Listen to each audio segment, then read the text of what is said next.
I, 32 female, am married to my husband, Andy, 35 male, for 5 years. A year after our wedding, my mother-in-law passed away. I told my husband we should ask his dad, Jacob, 71, to live with us or with his sister, Monica, 38. I think it's the Asian in me that makes me feel we are obligated to take care of my father-in-law. My husband called his sister, Monica. She lives in Massachusetts and we live in Ohio. Her husband, Arthur, was against the idea. He told us they have no room in their house. They have an extra bedroom, but it's for guests. Arthur insisted to just move Jacob to a retirement house. Arthur told us how when Andy and Monica were kids, Jacob was busy, strict, and they don't have the best relationship. Andy then said, yeah, Dad was strict, and sometimes he said something cruel. But that is the past, and he is a different person now. I asked, will it be okay if we ask Jacob to stay with us? They said yes. When we asked Jacob if he wants to move with us, he was grateful but declined the offer. 4 months after our conversation, I gave birth to our baby boy. Jacob visited us and he changed his mind. He chose to stay with us and we could not be happier. Since last year, Jacob's health has been declining. I took care of him. I was there for every surgery. His doctors told me he only has 3 months and suggested for him to be at a home with his family. At this point, Jacob already lives with us for 3 years. I do everything in my power to make him feel comfortable. He died 2 weeks ago. In the will, he gave Monica $5 million, and he set up a $500,000 trust fund for each of their kids. They have 2 kids, so total $1 million. He gave Andy $3 million and a cabin in Aspen, Colorado, worth around $2 million. He knew Andy will enjoy the cabin in the winter. He also set up a trust fund for our kid, $500,000. He gave me $5 million too. He wrote that he is grateful Andy found me and that he loved me like his own kid. I cried when I read the will. Yesterday, I received a call from Arthur. He is demanding me to share my inheritance with him. He said that he is entitled to half of my inheritance because he is with Monica longer than Andy with me. They need more money because they have more kids. I was shocked, and I told him I'll discuss it with Andy. Arthur starts cursing at me and said that no, I don't need to discuss this with my husband. It's between me and him. I hung up. Arthur even told Andy's cousins how it is unfair, how they should get some of the inheritance too. Most of the cousins disagreed with him, but there is one cousin, Jake, 35, that feels he is entitled to some of the inheritance. They've been calling me a greedy a-hole. Andy told me to do what I want with my money, but he reminds me that his dad wanted me to have this money, not Arthur or Jake. My gut told me not to share the inheritance, but I am sick of the calls and texts. I am still grieving, and I want to keep the peace in the family. I am torn. Am I the a-hole if I did not share my inheritance? Not the a-hole. Jacob loved you and left you a lovely gift to show you he cherished you and was thankful for all you did for him. Monica and Arthur told you how they were not close to him, but he still left them money and their kids. Arthur is not entitled to anything. He's just jealous. Do not give him a dime. I doubt he even gave Jacob the time of day. Keep your gift for you and your family, and block Arthur and that greedy cousin on everything. Not the a-hole. Like, isn't the $5 million his wife got enough for him? Holy hell. You are a good person, and made your father-in-law's last years fantastic. Arthur can go shove it. Father-in-law knew what he was doing. Arthur will probably find some way to take his wife's $5 million anyways. Not the a-hole. Don't give them the money. It sounds like none of them had anything to do with his care. They didn't want him to live with him, and they didn't come help take care of him, or even visit by the sounds of it. As a former caregiver, I know exactly how much work it is to care for someone from home, especially as the end nears. You made him family and didn't leave him in the cold or put him in a home. You and your husband deserve what he left you, and the naysayers will just have to choke that fact down. Not 1 penny. If he wanted that money to go to brother-in-law or the cousin, it would have been left to them. My 26 female sister Chelsea, 33 female, is currently pregnant with her 3rd baby. Her husband, John, is your typical Disney dad. Doesn't do much to help out with his kids, and if he's not at work, he's hanging out with his friends rather than helping look after his home. Chelsea is totally okay with this because you can't expect men to keep house, and he has a good income. My family has pretty traditional values. A couple days ago, Chelsea called me asking if I wanted to come over after work to spend some time with the kids. I love my niece and nephew, and I had some time to spare, so I say sure. I arrive at her house. Mom was there as well, helping out, and she asks me if I could help with some of the chores. I agree. Now, my fiancé and I actually planned a date night for that night. We haven't had one in a while because he's on duty almost 24/7. I told Mom and Chelsea I'm going to leave to meet up with fiancé. Mom asks if I can stay back a bit more to help with the kids' dinner and stuff. I say sorry, but I need to go. I've already stayed over an hour. Chelsea then says that I'm not being supportive of her and I can stay a bit longer for moral support. Again, I say I can't. When Chelsea tells Mom, "Oh, let her go, it's fine. It's not her fault she doesn't understand what it's like to have a family." John came home by this time and is listening in to all the commotion. So I tell them, in a pretty annoyed tone I'll admit, if you had a supportive husband instead of one who shows up when it's convenient for him, you wouldn't need your sister to make up for that support. Everyone looks a bit shocked. Then Chelsea says, at least she's not a working wife, like I'm going to be. Honestly, don't even know what that means, but sure. And that I'm jealous, and brother-in-law says I'm disrespecting them and to leave, which of course I was more than happy to do. Mom calls me the next day saying I went too far, and Chelsea was hurt after hearing me say those things, and feels distant from me. She said that I was intentionally making Chelsea sick. That's obviously not my intention at all, and I feel pretty bad now, but I also feel like what I said needed to be said, you know? Am I the a-hole? Not the a-hole. Nobody gets sick from being reminded their husband could put in his fair share of effort on the childcare front, unless they're making themselves sick, especially not after trying to pull the "you're just jealous" card. Tell Mom if she's not going to join you in making Chelsea take some responsibility for her life choices, she can at least leave you out of it and ignore any further efforts to put this on you. Not the a-hole. Coming over to see niece, nephew does not equal free cleaning service. I think it's your sister feeling sick because she knows you're right and is jealous of you and your life. Don't let it faze you and move on. Not the a-hole. She's this upset because what you said came too close to the truth. That's all there is to it. She has a lazy husband and refuses to do anything about it. That's on her. She tricked you into coming over for free housework from the sounds of it. If she'd really thought this was an okay thing to do, she'd have been honest and asked you to come over for that reason. But she knew you wouldn't want to, and she'd look bad trying to force it. So she BS'd you instead. Then she tried to push you into staying when you wanted to leave. Then she wants to talk crap and try to make you feel bad. Ew. She may be going through something, but she owes you an apology that you'll probably never get. Next time she wants something, just let her know that as a future working wife, your plate is already too full to come and play housemaid for her. My mom's mom died last week, and her funeral is this Saturday. My dad and mom divorced when I was 1 and have been on pretty good terms for decades now. He is coming to my grandma's funeral, I thought with just his mom. A little backstory about my dad's girlfriend. I will try to keep it short, but I can answer any questions needed in the comments.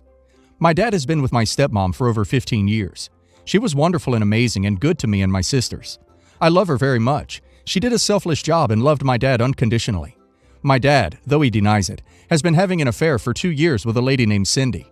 He recently left my stepmom and moved in with her. Now, I know Cindy. I have known her for years, and I actually quite liked her. But considering what went down, I have chose to not support their relationship. I won't go to their house, and I have limited seeing my dad to holidays at my grandmother's house. I had it out with my dad, and I am civil with Cindy, but I don't have a desire to take part in that. So currently this week has been hell. My mother is spiraling. She has always been a bit emotionally unstable, but this has caused her to lose it.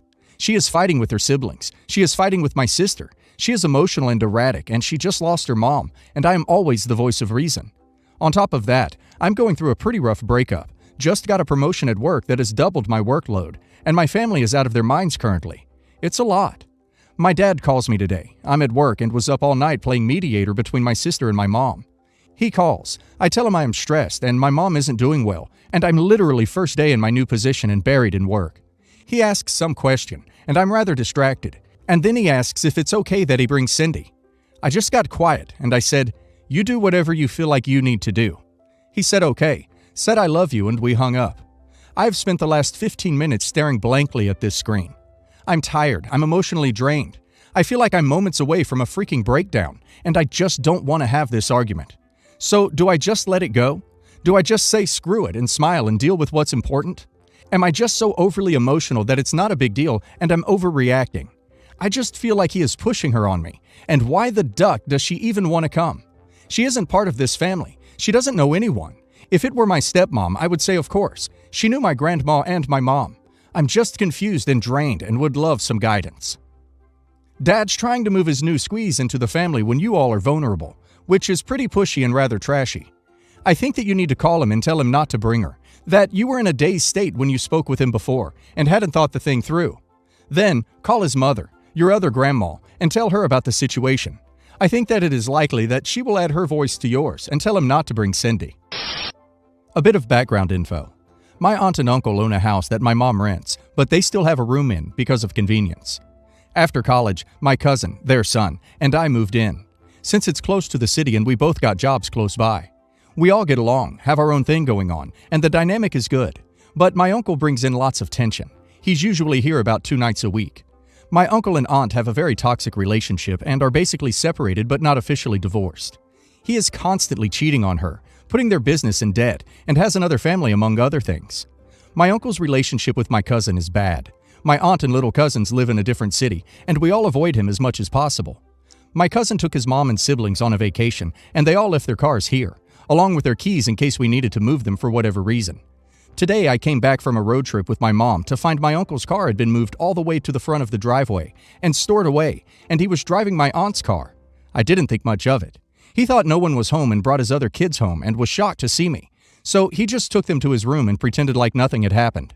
5 minutes later, he was like, "I gotta go drive them to their swimming lessons." We all know about the kids from his affair, so I was just confused because he knows we can't bring them into this house. I think this is incredibly disrespectful to my aunt, and I know my cousin and aunt would be livid if they found out that they had been using her car to drive his other family. Not to mention that my uncle is reckless, and I wouldn't put it past him to leave trails that he was using this car to do this, and my little cousins could find it. I asked him if he was driving around his other kids in my aunt's car. He got defensive and told me to mind my own business, and I asked if she knew. We got into a heated argument where I threatened to call my aunt and cousin, and he started screaming at me, basically kicking me out of the house, where I pay rent, and telling me to never speak to him in my life, gladly. He left with her car, and I'm sure will continue driving it around. Now I don't know what to do. I obviously don't want to call my aunt and cousin and ruin their vacation, but if I were in their position, I would want to know. I also want to warn them to not leave their car keys with him in the future. I'm moving out of this place in a week and honestly could care less about this uncle, but I don't want to cause more drama and pain for my aunt and cousin, who are my closest family members. Should I tell them when they come back, during their vacation? Not at all. Wait until she's back from vacation and then tell her everything. Take notes so you don't forget any details. If he does it again, get proof via pictures or a recording of what he says to you. Check the laws on recording conversations without consent in your state first. This is a really serious issue, but it is not an emergency. It is hardwired into us humans to treat everything really serious as if it's an emergency. That's natural. It's big, it's disturbing, and as far as our lizard brain is concerned, anything that sparks those emotions is probably going to eat you, and so you need to respond immediately. I'm assuming your aunt knows the full story of her husband's other family, that the issue is solely him using her stuff and inviting the other family into her space. This is one of those things you pick your moment for. Don't interrupt her holiday. Don't tell her the second she gets back, exhausted from lugging her suitcase and longing for a shower. But within a few days of her getting back, call her or meet with her for coffee or drop by. Sit with her and tell her briefly, calmly, and as neutrally as possible. This happened nearly 30 years ago, but it is just another instance of these friends of ours always having things their way. I'm still a bit salty about it when I look at our wedding pictures, which I did over the weekend. We got married in the middle of summer, outdoor wedding. We got married on the dock of a beautiful lake at sunset. Our lighting was citronella candles so we could have candlelight and keep bugs away. Knowing it was going to be hotter than hell still, when shopping for dresses with my maid of honor and 2 bridesmaids, we opted for dresses that were very lightweight cotton, very similar to a t-shirt dress with a flared skirt. Mine was white with pink flowers. Maid of honor was blue with pink flowers. Bridesmaids were pink with blue flowers. I paid for them along with jewelry and hair accessories, and our matching bouquets. I only asked for them to pay for their white sandals, which we got at Payless for BOGO, dividing the total cost between the 3, which was $20 each. I requested hair up, didn't care style, just up, and light makeup. For my husband and his best man, groomsmen, again, knowing how hot it would be, hubby wore a plain white t-shirt. They wore pale blue ones, cargo jean shorts, and white canvas sneakers. We paid for the shirts and shoes. They all had shorts already, and as long as they weren't stained or had holes, I didn't care. By the way, maid of honor and best man are married, as were our bridesmaids and groomsmen. Maid of honor and best man were the couple that introduces us. One bridesmaid was my best friend, her husband being a groomsman. Another groomsman was husband's other best friend besides best man, and his wife was one of my bridesmaids. Maid of honor did say she didn't think our choice of clothing was really wedding appropriate, but everyone else was happy with it. We had been together for over 10 years, had 3 children, and we just decided to make it legal finally and throw a party. We were to meet an hour before the wedding for some pictures. Maid of honor and best man were 30 minutes late. My jaw hit the floor when they got out of the car. I saw best man first. He's wearing a dress shirt and tie with khakis. Maid of honor gets out of her car, and she's wearing what I can only describe as a dress my grandma would wear for Easter Sunday to church. Hair is curled and sprayed to the heavens, still rocking the 80s hair in the early 90s. Heavy makeup that looked like it was going to slide off her face already. I didn't want them being part of my bridal party. Everyone else convinced me it was okay. They stood out like sore thumbs, not only with the wedding party, but with the guests. I didn't speak to them for a year, but our mutual friends convinced me to start talking to them again. There have been several incidents that caused me to cut contact for 6 months to a year.